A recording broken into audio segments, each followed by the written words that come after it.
How's everyone doing? Welcome to another episode of season 2, A Little Perspective. Let's chat equity and advocacy with my lovely co-host Angela. Today we are interviewing another lovely lady today. Her name is Cathy Wildschuetz, and I know she's a friend of Angela's. So Angela, why don't you take over and introduce her for us? Absolutely. Hello, everyone. We are so excited to be doing another episode on A Little Perspective. I love the equity and advocacy chat. That is exactly what we do here. And Cathy is a really great friend of mine, and we share a lot of parenting values. And so I've had some really great opportunities to hear about all the work that she does with her kids, both of them. And that's why we get to have her here today. She is going to share with us her experiences in homeschooling her son and the decisions that led to that and so on and so forth.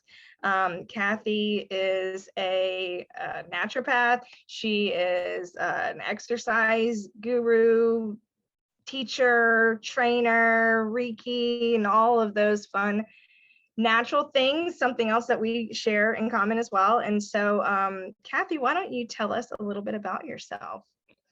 All right. Well, I'm here in Ocean Springs. I've been here about 15 years. Some people think that makes me a local, and that's fine. And I graduated from UCF with a degree with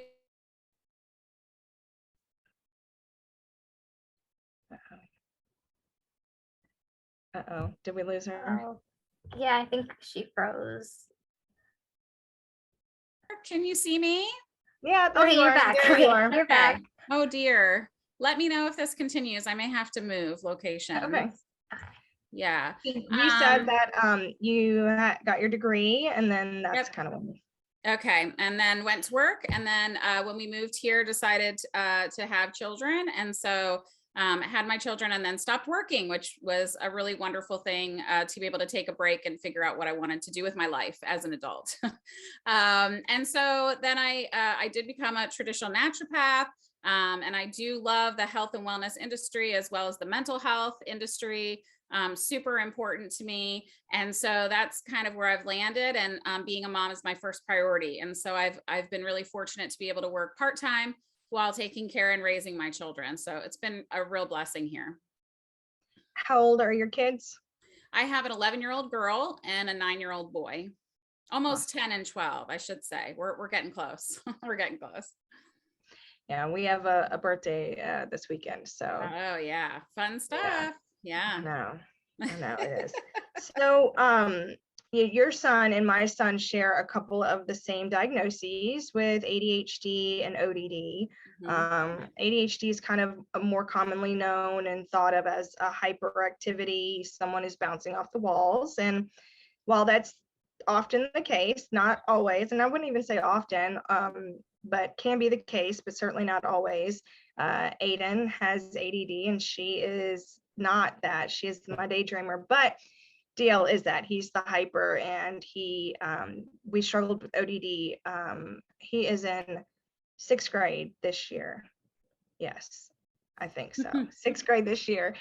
And we've been dealing with it since kindergarten, but we've started to see some relief in the last couple of years or so. So why don't you tell us a little bit about your experiences with Neil and what caused you to decide to homeschool? Oh, yeah. Well, I had homeschooled in the very beginning. My husband and I were going back and forth to San Diego very often for his job. And so I had an opportunity early on to homeschool both my kids and loved it, really, really loved it. But when I started homeschooling Neil for kindergarten, I really struggled, and I couldn't figure out what it was. And honestly, I thought I was inept as a teacher. I'm not trained to be a teacher. I don't know how to teach people how to read. And so I thought it was me. And so I really struggled a lot and decided that he really needed to go to school for 1st grade. I needed to figure out what was going on. And I thought that the experts were in the school system. And so we came home and said we weren't going to be traveling to California anymore. Both my kids actually went into school and began that process. Neil was in school, first grade. The first semester, they sent home a thing that said, we'll read to them the first semester. The second semester, they have to start reading on their own and then answering questions. Well, by the time we got through the first semester, I was worried and said something to the teacher, and the teacher wrote me off and said, nah, you're fine. And I said, but he can't read. And she said, no, he's okay. And I said, okay. And then we got to the second semester, and we did not do so well. And thankfully, I had met the interventionist at a meeting that I had gone to for the school, which I'm a huge advocate of supporting, going to the school meetings and getting involved, getting to know the principal, getting to know other people and staff in the school, so that if you do have a problem, that at least they know who you are, and put a face with a name, and able to help you. And so through the relationship, I had known the interventionist, and went to a meeting about Title IV, or Title I. We're a Title I school. And she said, if a parent requests tutoring, we have to give it. And I said, me, I request tutoring. And they gave it. However, their program was very limited. And so we got through first grade just fine. His grades were pretty fine, but his behavior was really hard. It seemed like he was frustrated, just didn't know who he was, and just angry. I think the word is angry. I had a hard time dealing with that for a long time, but I think anger was the underlying. So we got to second grade. We did not get the teacher that we were hoping for, and we had a young teacher. And unfortunately, her experience just didn't lend to what we needed. She did observe that Neil was stuttering, and I was really grateful for that, and got him into speech therapy. But she didn't identify the reading issues. And even though he was in the extra tutoring, he still, we heard he was fine. Everybody kept telling us he was fine, but that's the year that COVID hit, and we were sent home in March. And when they sent him home with the reading and said he has to read this whole page and answer the questions, I looked at him and said, okay, well, let's sit down and read. And he couldn't. He could read maybe 2 sentences, but labored. And I was like, what is going, like, I was flipped. And I even sent the note to the teacher, like, how much of this are they supposed to read on their own? And how much am I supposed to, oh no, he's supposed to read that independently. And I was like, what? He's not, and he can't. So yeah. I don't know what's going on, but something's up. And that really led us to getting him in for a dyslexia intervention, or what have you, testing for that.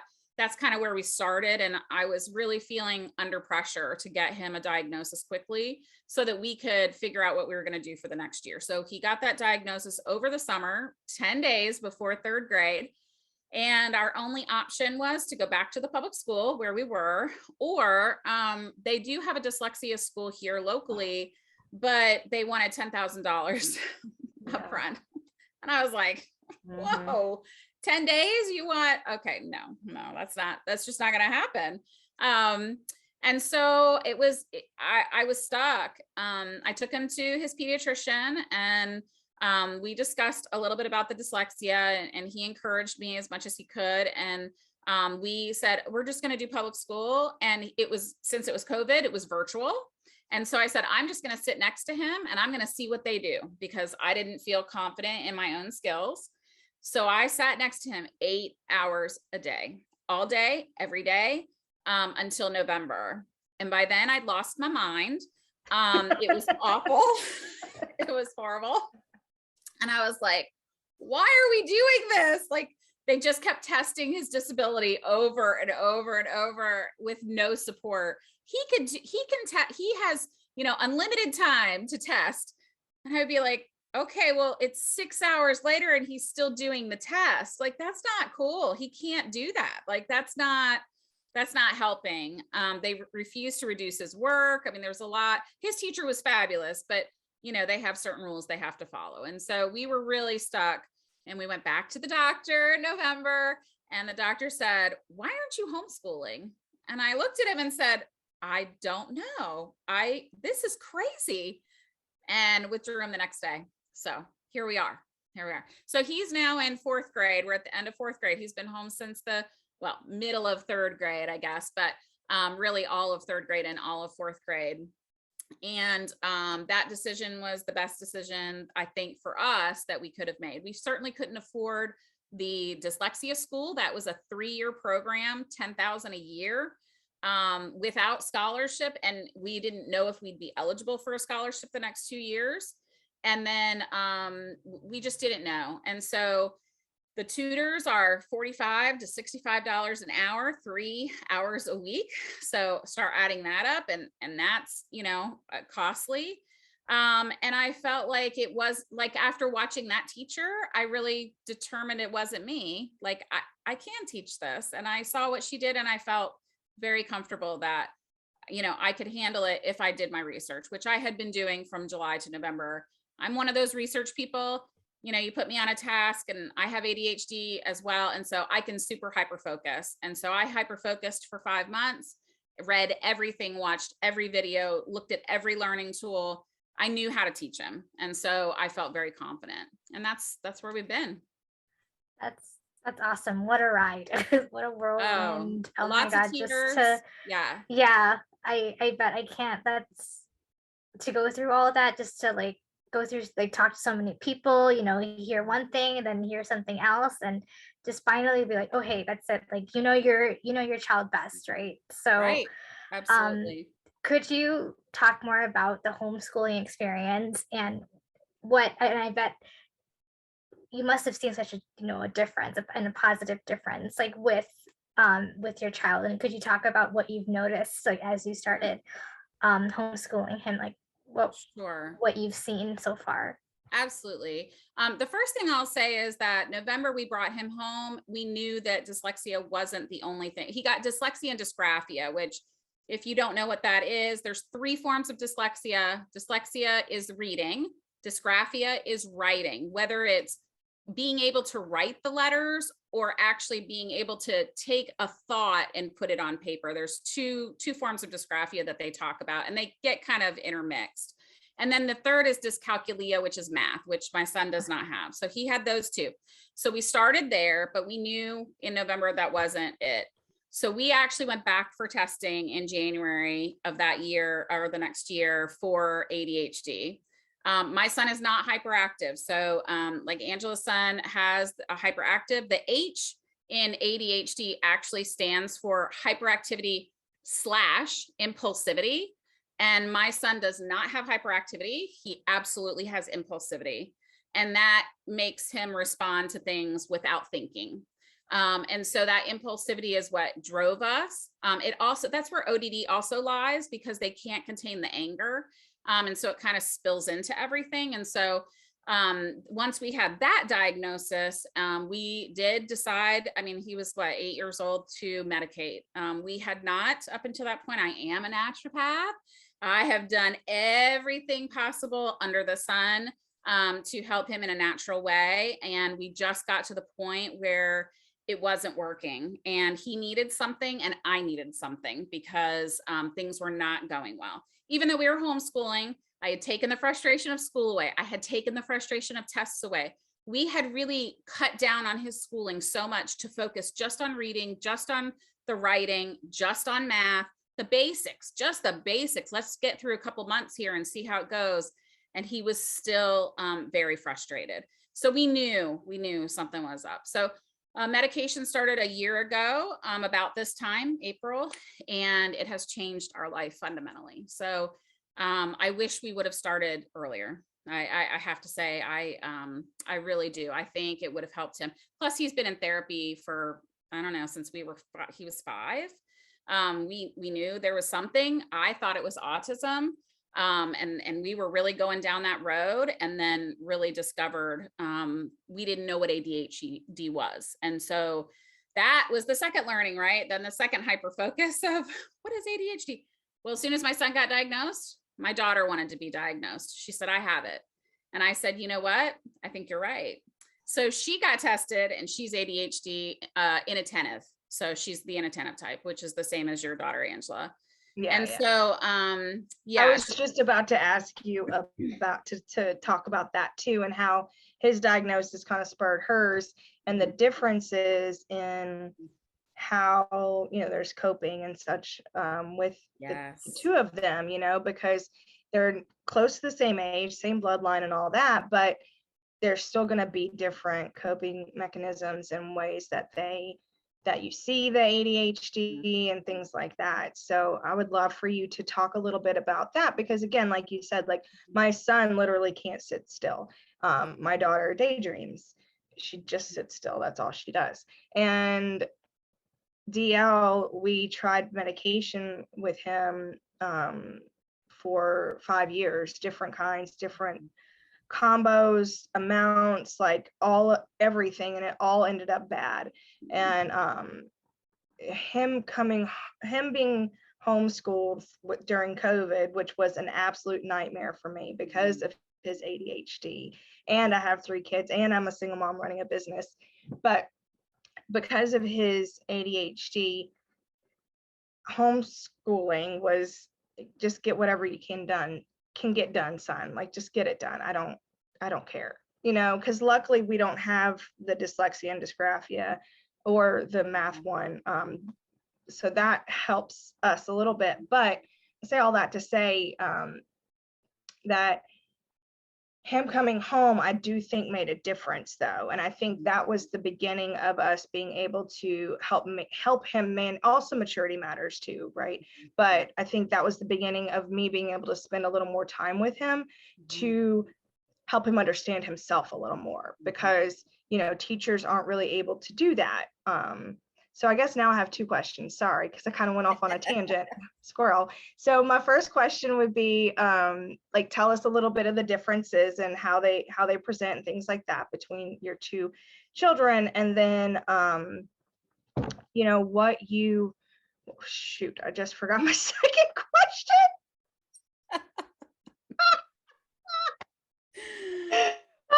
Well, let me answer the first one first. And I'm not sure if I answer Samyuktha's question fully either. But as far as homeschooling is concerned, homeschooling is much easier than the public school system. So let me say that right up front. Depending on the state that you're in, depends on the laws that you have to follow. For Mississippi, it's the easiest of all of them. I simply fill out a piece of paper. They never see my child. I fill it out, put his name, his age, his grade. I tell them I'm doing 4th grade work, whatever, 5th grade work, whatever grade it is, 4th grade curriculum. I don't even tell them the brand. I sign it and I hand it off. They give me a letter immediately that says that he is being homeschooled, so that if we're ever out in public during the day, I have my letter so that no truancy officer can stop us. So that part of it's super easy. They never test my son. They never check on him, which can be scary. Like, to me, I'm a rule follower, and that makes me a little uncomfortable. Other states have other rules. Some you have to be in a charter school. Some you have to be tested every year. It just depends on where you are. So Mississippi is very hands off. And that's fine. It works for me. It makes my life a lot easier. And most of us on the coast, there's a lot of homeschool families here. And most of us are pretty into education. You have to decide what your goal is for your child. My goal is for Neil to go to college, to graduate college, to be the CEO of any company that he wants to be. Maybe an entrepreneur, maybe not. Certainly an engineer. He's got the mind of an engineer. My husband's an engineer, and I'm a math person, so that doesn't fall far. And so really homeschooling turned into a 3-hour thing instead of an 8-hour thing for him. When you have kids, you have 25 kids in a classroom, it's going to take you an hour to do the lesson. When I have my child in the room and I know what his skill set is, it takes me 10 minutes to do my math lesson. He can do some of the other work, and then we're done with math. It doesn't take an hour. And I don't have to revisit it for the whole week. It's, we get it done. We move along and we follow his pace. So if he's rocking, we're rocking. If he's not, then we're slowing it down.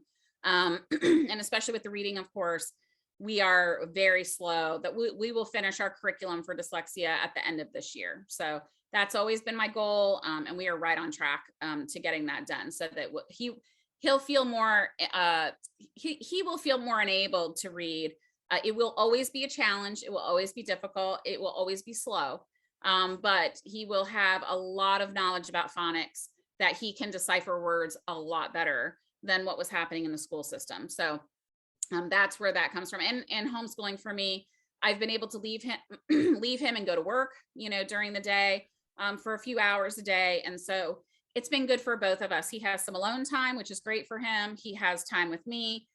He has time on his iPad or, whatever. He does like doing some games and stuff, and he does sit still a lot doing that. But he's super athletic. So in the evening he does soccer, and we have a whole thing, but it's been great for him, really. The only area that we really have struggled, and I hate to say this because it is kind of a cliche when it comes to homeschoolers, and it doesn't have to be this way. We personally have struggled socially because even though we have a huge group of homeschoolers, there's 200 here. If we were going to co-op, which is once a week, we would have no issues. But we really chose to stay home because of the dyslexia, and I am working, and that's made it a little challenging to go to events all the time and all this stuff. So I haven't done a great job of getting him out with the group. We go to Nerf Wars once a month. That's our interaction with our group. And then he does soccer, we have friends there and such, but that's one area I have felt like he is lacked in, but it's certainly not because he's homeschooled. It's because he's Neil, and that's just who he is. And so we just struggle a little bit more in that area.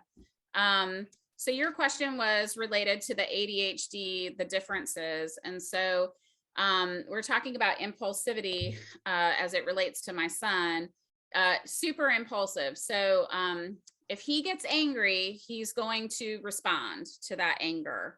And it may not be the way that I want him to respond. The ODD, which is part of ADHD, actually makes him spike anger faster. And so if you talk about if I come into the room and he's angry or something happens and it upsets him, for you and I, we'd go here. Our anger scale goes way up here, right? Super angry, want to hurt somebody is like off the chart. But for him, even though we go here, he immediately rises. And so it's bringing his anger down to a manageable level, which therapy, obviously giving him some self-soothing and some calming techniques, but certainly that hasn't been everything. And so the medication has been super helpful to kind of rein him in and help him with that anger. For Caroline, my daughter, hers is inattentive. And so, and let me say that once he got diagnosed, and I went, I have 2 children with ADHD. My daughter is just like me in so many of these ways. And I'm just like my son in some of these ways. I wonder where this came from. And guess who got diagnosed with ADHD? Inattentive. That would be me. So my daughter cannot clean her room. Oh my God. You would think like I can make her sit in her room for weeks. The child will never pick her stuff up off the floor. Cannot do it. Cannot. I can give her a list. Cannot do it. Cannot be alone. She's a super, which I am very much like that. She needs to be with someone to get a task done. So if she has somebody hanging out with her, she's good. She has to have her iPad on when she's doing the dishes. She cannot do it without an iPad. For her, she's extremely mouthy, vocal, whatever you want to call it. She's always singing, making noises. There's always something coming out of the mouth. Or something in the mouth. It drives me nuts. And so she's very much a mouth, sensory thing, which makes my son crazy, by the way, because he wants silence and he can't handle noise. He has a sensory issue when it comes to noise. He'll actually put his hands up, kind of like an autistic kid. Don't make noise. And she, of course, is into music and sound all the time, 24/7. So that's a difference for her. In class, it's very difficult for her to complete things within their time frame. So even though she can, and it's not an issue because she has straight A's and a B, she cannot handle hearing that she only has 30 minutes to do something. That slows her down even more. So we have had to tell the teacher, please tell her she has as long as she needs. I promise you she'll be done in 30 minutes, but she needs to hear that we'll do it tomorrow. It's okay, kind of.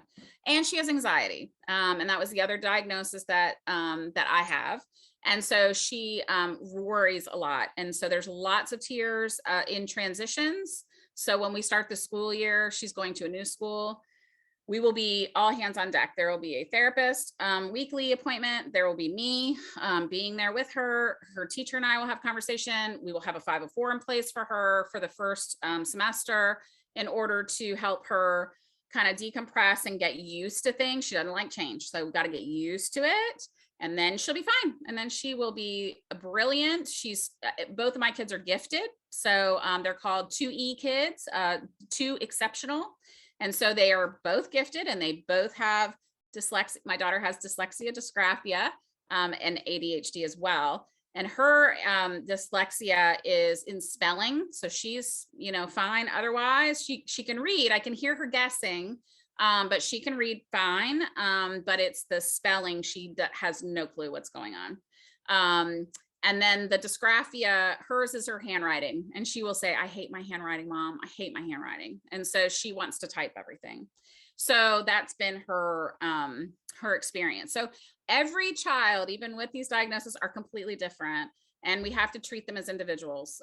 They have to be given an individual plan and an individual look at what's bothering them and how we can assess their needs, just like everyone else. They have to be treated with respect in that way.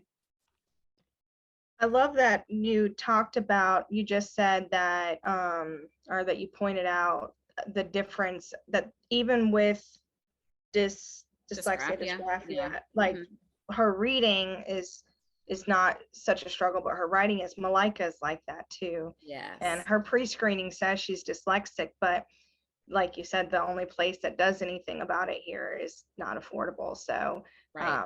I've just kind of been working with the school and that, but DL and Aiden, this is new to me. Like I got the ADHD thing, I get that now, but right. This is new to me. So so it's really interesting. And I remembered the question I was going to ask you, and I'm kind of glad that we waited because you talked about the anger thing. And so like with DL, his anger was bad and at times, and there were times like one time he threw a desk across the room. We had a bed thrown. Yes, I'm with you, girl. I'm with you. Yeah. And the thing is, though, we both know that like our kids are really kind and great kids. It's just that jumping from 0 to 100 and the ADHD makes it especially impossible for them to grab it before it gets there. And so how have you dealt with handling his feelings about himself while trying to help him know what his situation is, understand it so that he can do better? I feel like that's not really the right phrase, but you know what I mean. I do. But then still not feel like you're just beating him up every time you talk about it. Yeah. So and I think that's a really good point. And for parents out there who are dealing with this, I want to say that it's hard. It's so hard. There's no great answer. And we knew something was up when he was 4. He threw pencils, sharpened pencils at me, colored pencils across the room, right at my face. And I thought, oh my God, like, am I raising somebody who's going to prison? Like what? I mean, you immediately start thinking the worst, right? Like, are you a psycho? Like what is happening? Exactly. And I was abused as a child for a few years. And so to me, I started saying things like, he's a terrorist and he's abusing me. Like he's abusing me. This is abusive to me. And it was really triggering for me. And I want to say that because to any parents out there, it is triggering, which is why you have to go to therapy. I had to go to therapy and deal with my own stuff before I could absolutely deal with his. So we were so fortunate. We were in California at the time. And I just had it. I actually used the words, I'm leaving. I'm done. I can't do this. I'm home with him all day and he's mean and I just can't do this anymore, And so we Mhm. found a parent coach who is in California, and she was phenomenal. She never met him, had me come in and my husband come in, and we sat and would tell her things, and she would say, okay, this is what we're going to do. And she gave me a whole new method to parenting, one that I still use. It still hangs on my wall in my bedroom. And we have worked on that for 5 years now. I don't always get it right. I don't always have the patience to do it. But when I do, it's magic. It truly is magic, and I can stop it before it all goes down. And when I don't, oh, it's a lot of fighting back. It's a lot to bring it back to the table. And a lot of people think that it's very like you're not punishing them. Yeah. And to your response of asking about how do you deal with how they feel about themselves, these children cannot control the emotion in their body. It's not their fault. And Right. So if you come at it with that compassion, Dr. Bob Greene, who wrote The Explosive Child, which I absolutely recommend every single parent who is dealing with this to read, he talks about that children will do well when they can. And if you keep that in the front of your mind, he will do well when he can, and he can't. And for a long time, I didn't understand that. I came from you get a paddling if you're, out of line, or you need to sit down and be quiet. I don't know what this is. And pushing him away. Well, go to your room. I don't want to deal with this. And that only made it worse. And so I really have had to switch up that. I think the hardest thing in our family that we continue to work on is that he gets a lot more attention than the other child, because when he gets angry, it takes me 20 minutes to diffuse the situation. And so the other child does feel that. And I have to explain to that child that he has a disability, and we have to respect that that's what he needs. And it's not because I don't love the other child, as much. I love them both. But if I don't deal with it in this way, then we will be here for 3 hours, and it will be angry and yelling and hitting and, holding people down. And that's not what we want. And so we have to make a choice. And so if I have to sacrifice a little to get what I need, that's really important. And that is how, we have to deal with it.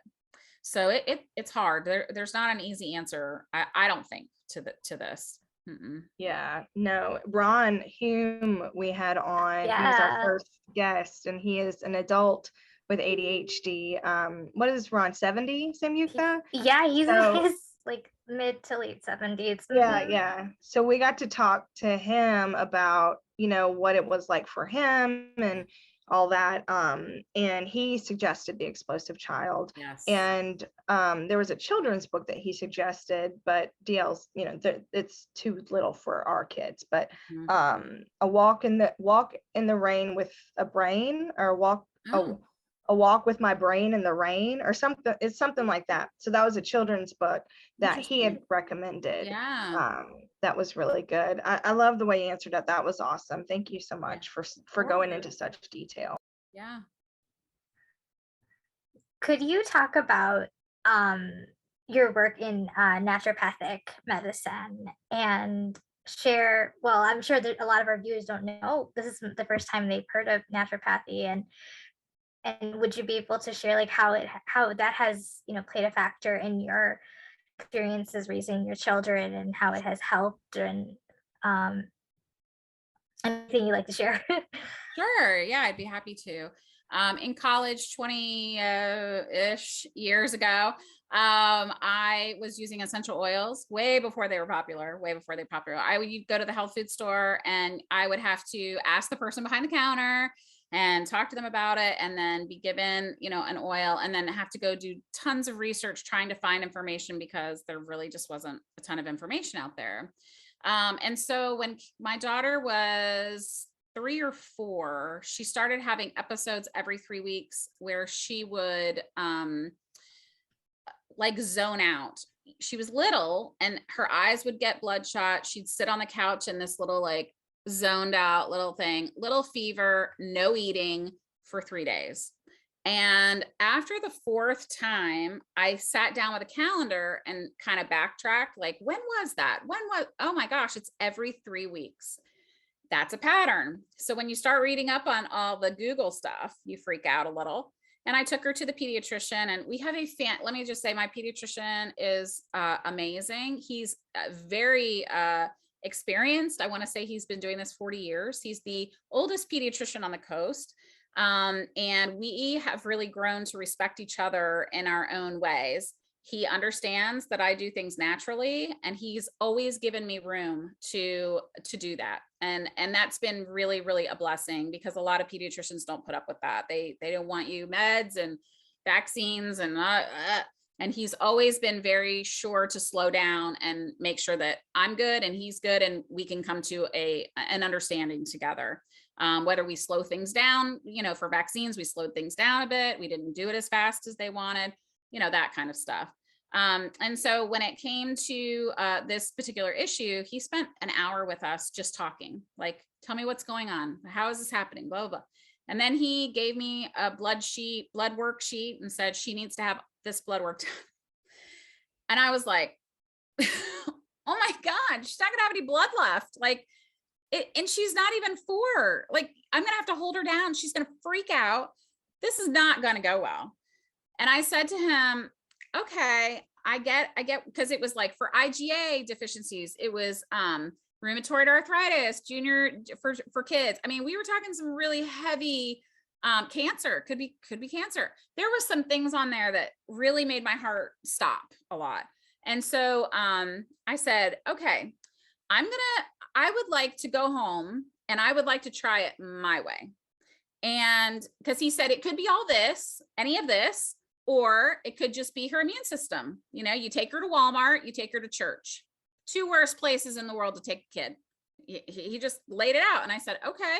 So I said, let me go home and let me see if I can work my way. And he said, okay. I said, how's 6 weeks? And he said, 6 weeks I will see you back in 6 weeks. But if there's another incident in 3 weeks, you get the blood work done. I said, absolutely. You got it. I will give it to you. And he said, okay, I'll see you when I see you. And I said, okay. So I went home and started working my magic and putting on, the oils and working with all the tinctures and just really giving her, a full immune checkup. Didn't take her anywhere. We kind of, before COVID was popular, staying home, we were home for 6 weeks. I didn't move. I just kept her home and just kept putting stuff on her and putting a diffuser next to her and giving her all this really great stuff for her body, green smoothies and all kinds of stuff. She never had another incident. Went in 6 weeks later, the doctor actually said to me, you've got some balls. He said, I've never seen a parent that would actually do that. And I'm shocked. And I said, well, you and I discussed it, and you said you felt comfortable that nothing would get worse in 6 weeks. And so we tried it, and here we are. She's not had a single problem. He said, okay, then it was just her little immune system and you figured it out. I said, okay. So, when I go into situations with my kids, that's really where I start. I've always started there. I've always said, no medicine, try it this way. If you have a fever's good. If you have some symptomology, let's look at why you have the symptomology and not just treat the symptoms. And so that's the naturopath portion of this, where allopathic medicine just treats the symptoms. If you have a runny nose, let's stop that runny nose. If you have a fever, let's knock that fever down. But it never gets to the root of why. And I want the root, I want to get to the root of it. And so that's super important for me. And when I talk to people and work with people, that in this naturopathic space, that's really what I'm trying to do. I'm just trying to give you education to try it naturally. I'm not saying medicine's bad. Hello, we take medicine for ADHD and all this stuff, right? We get it. We understand, but at the same time, I'm not the first mom. Like when I go into the doctor and he tells me there's an ear infection, he can write the script because CYA, he has to, that's his job, but I don't have to fill it. And so that's on me. So if he can tell me what it is and diagnose it, then I go home and research and see if there's another way to treat it, or a reason why I wouldn't use the antibiotics, because, I don't like to use antibiotics with my kids. And so that's just how we operate. It's not really like I used to be very big in essential oils, you know, this whole blow up with Young Living and doTERRA and several other brands. You know, I was really big in it because I've been using it forever, but I'll have to tell you, it got really old. People like texting me constantly, what do I use for this? What do I use for this? I'm like, you have to do your research. You have to do that, because I can't tell you what to use. I'm not a doctor, Right. but I can tell you as a naturopath, and the way I come at it is through nature. So it may not be an essential oil. It might be garlic. It might be, you know, turmeric. It might be honey. It might, you know, it might be something that comes out of the earth. But it's not all on essential oils. And so that frustrated me a little bit in that space. And I really just want people to research and know that there are options. It does take longer. So natural medicine takes longer than allopathic medicine. Antibiotic, man, you feel good in 24 hours. With naturopathic medicine, you probably won't. It's going to take a few days, but you're working it out of your system and letting your body heal itself, because it can. So it's just a difference. Yeah, exactly. And like what you said, everyone's bodies work differently. So what might work for one person in the naturopathic side may not work for another person. So like I said, research your research, be patient. Yes. You know, it's about researching, experimenting, but also not like neglecting your body too, because you don't want to put so many things where the body will not welcome it. So that's right. Really important. That's right. Absolutely. Yeah. I completely agree. Yeah. Well, thanks so much, Cathy. Like, this has been like a really, really informative session. I know we are running out of time, but I want to wrap up with one final question. What, as you know, as the next school year comes, you know, we're winding down, you know, the school year, and we're going to have the summer. And could you talk about your decision of bringing your son back to the school in August of this year, and how that process is going for you? Yeah. It's stressful. It's very stressful. Yeah. The first thing I will say is that I know in my mind, and I have to remind myself almost daily, that I can change my mind at any time. So you and I are talking today, and that may change. And so we're just going to move forward with it until it's not right. And I've always trusted my instincts, and my instincts have always served me really well. And so that's first and foremost. Secondly, I will say that my daughter had a teacher in 5th grade who was on virtually with her from public school. Even though she was home, she was virtual. And that teacher got to know Neil through the screen, as well as Caroline, because Neil would come into her sessions, you know, peeking in, watching her, and she would talk to him and treat him with respect as well. And her and I have kept in contact. Caroline still sees her at school and has a club with her, and she's part of our family, really. I mean, I've told her that. And we went to the same school, UCF, alma maters. And so we just have really jived. And so when I was talking to her about him going back to school, and she would say, "Oh, I can't wait to get my hands on him. He's so," and every time I'd pick up Caroline from school this year and she was at the club, she would come out and look in the back seat and say, "I'm going to get you next year." And I just can't wait. And she would just be excited and happy, you know, for him to be with her, and so welcoming. And so when we finally made the decision, I told her, I said, "But I'm only coming back if you are the teacher." And she said, "Ooh." And so I went in and talked to the principal. Principal said 90%. You know, she's the teacher. No contracts have been signed. You know, there's things that could happen, but certainly, yes, everything's on track for her, and we will do whatever we have to do. And I said, okay, that's great. Her and I talked last year too, the principal and I, so she knew the situation. And yeah, and so that day I told her in line, the teacher, I said, we got approved. We're going to be in her class.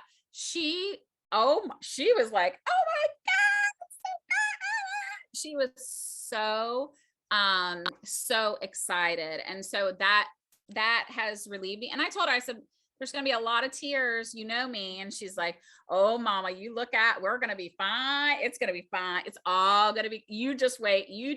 Oh my gosh, he's going to do so well." That's amazing. Ooh, I'm over here crying because the teachers are what have made or not made the difference for Dio. Yeah. And so you just made me like have this flood of memories of like the handful of teachers that have just put their all into it and really see him for who he is, Right. and not the actions that he's taking because of his disability. And Such yeah, so angels. it makes all the difference. It And does. It does, because this they put year, those so kids in trouble. And DL's birthday was the 13th, and he's in inclusion classes. He stays mostly in gen ed, but he does have the inclusion room and the support That's from awesome. them. And so they threw him a birthday party. Mm. And it was just them. And when I told my ex-husband about it, he was like, isn't he like a little old to be having a birthday party at school? Because he turned 11. And I was like, well, first of all, no. But second of all, like, it wasn't like a typical classroom party. Like, these teachers threw him this party.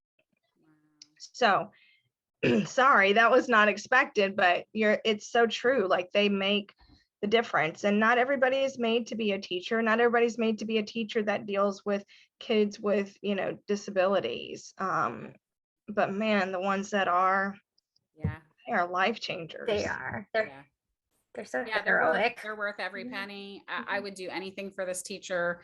And I can't wait. I really can't wait for next year. I am excited. There's some things we have to get through. We've got to get through testing to get him back in school. We have to get through just walking into a new school. He's never been there before, except to pick up his sister. And so we've got to get through that hurdle.